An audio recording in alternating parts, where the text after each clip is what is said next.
Welcome to my channel. আমার নতুন আর একটা ভিডিওতে তোমাদের সবাইকে ওয়েলকাম।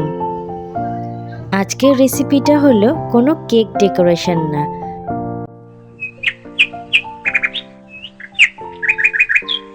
আজকে আমি তোমাদের সাথে শেয়ার করব আমি কিভাবে কেক স্পঞ্জ রেডি করি বার্থডে কেকের জন্য। তো তার জন্য যা যা উপকরণ লাগবে চলো দেখে নেওয়া যাক। প্রথমেই নিয়েছি পাউডার সুগার।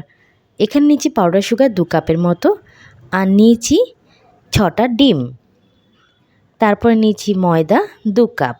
কেক বানানোর জন্য তোমরা যে কোনো প্যাকেট ময়দা ইউজ করতে পারো। তারপরে মিল্ক পাউডার নিয়েছি 6 টেবিল স্পুন।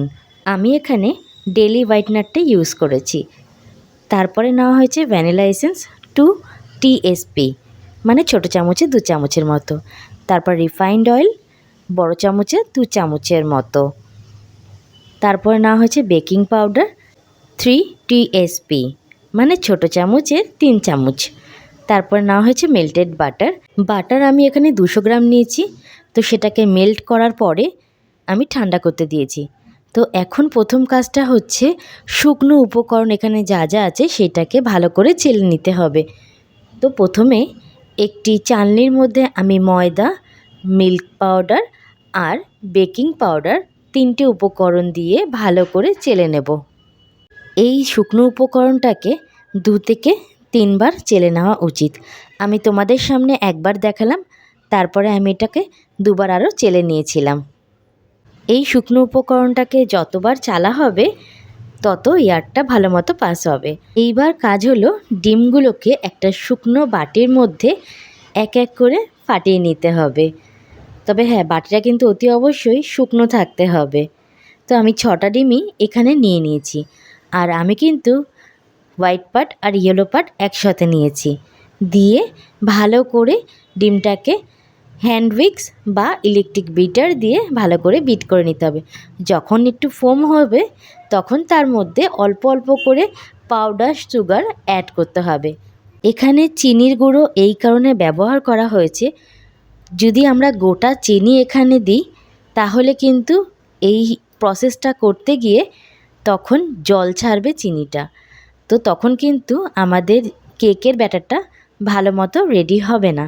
অল্প অল্প করে চিনির গুঁড়ো এখানে মেশানোর পরে ভ্যানিলা এসেন্স অ্যাড করে দিতে হবে, আর তারপরে আবারও বিটারটা দিয়ে বিট করতে হবে। তো কি সুন্দর এখানে ফোমটা রেডি হয়ে গেছে। এইবার আমাদের কাজ হচ্ছে শুকনো উপকরণটাকে আস্তে আস্তে মেশাতে হবে। এই মিক্সিংটা খুব ধীরে ধীরে কিন্তু করতে হবে, তাড়াহুড়ো একদম করা যাবে না। তো ড্রাই মিক্সারটা মিক্স করতে করতে আমি তোমাদের একটা কথা বলি, আমি আজকে 3 পাউন্ড কেক এখানে রেডি করছি। 3টে কেক এখানে রেডি হবে।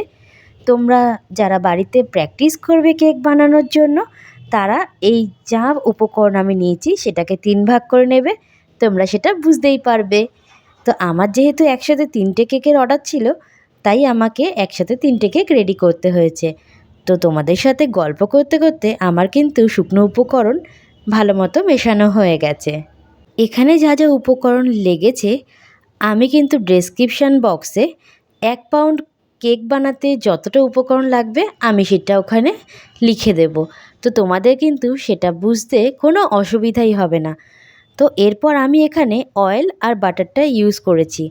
অয়েল আর বাটার দেওয়ার পরে এখানে কিন্তু কাট অ্যান্ড ফোল্ড মেথডে এটাকে মিক্সিংটা করতে হবে।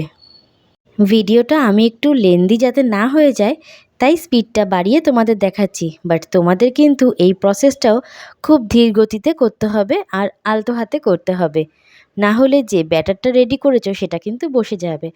তারপরে আমি প্রত্যেকটা বাটিতে বাটার পেপার লাগিয়ে নিয়েছি, অয়েল ব্রাশ করে নিয়েছি, আর পরিমাণ মতো 3টে পাত্রের মধ্যে ব্যাটারটা দিয়ে দিয়েছি। তো বেশ কিছুক্ষণ পর, বলতে পারো প্রায় 40 থেকে 45 মিনিট পর আমার কেক অলমোস্ট সবগুলো রেডি হয়ে গেছে। তবে ছোট কেক দুটো একটু তাড়াতাড়ি হয়েছিল, প্রায় 30 মিনিটের মধ্যে, আর বড় কেকটা হতে টাইম লেগেছিল প্রায় 45 থেকে 50 মিনিটের মতো। এত গরম ছিল যে আমি বড় কেকটাকে ধরতেও পারছিলাম না। আর ছোটোটাকে যেহেতু আগে বের করেছি তাই ওকে কিছুক্ষণ ঠান্ডা করে আমি স্লাইস করে তোমাদের সামনে দেখিয়ে দিচ্ছি যে কেকটা কেমন হয়েছে। আমাকে যে অর্ডার দিয়েছে সে এই রকম স্লাইস কেকই আমার কাছে চেয়েছে, তাই আমার কাটাতে তার কোনো অসুবিধাই হবে না। বড় কেকটা যেহেতু অনেকটাই গরম, তাই তাকে ধরার মতো সাধ্য এখন আমার নেই। ছোট কেকটাই তোমাদের সামনে আমি কাট করে দেখালাম। টি টাইম কেক হিসাবে কিন্তু দারুণ লাগে খেতে। তোমরা অতি অবশ্যই বাড়িতে কিন্তু একবার বানিয়ে দেখো, মন জয় করে নেবে এই কেক রেসিপি দিয়ে কেক বানালে পরে।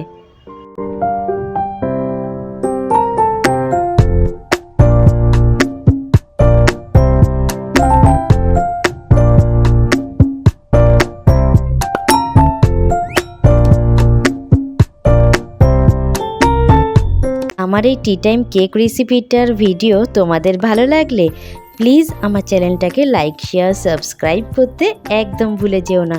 তোমাদের মিষ্টি হাতের ছোঁয়ায় একটা ছোট্ট করে লাইক করো কিন্তু অবশ্যই, আমার কাজটাকে অ্যাপ্রিসিয়েট করো। এই রকম অনেক ভিডিও তোমাদের সামনে আবারও নিয়ে আসবো। ততক্ষণ ভালো থেকো, ভালো রেখো। হর হর মহাদেব।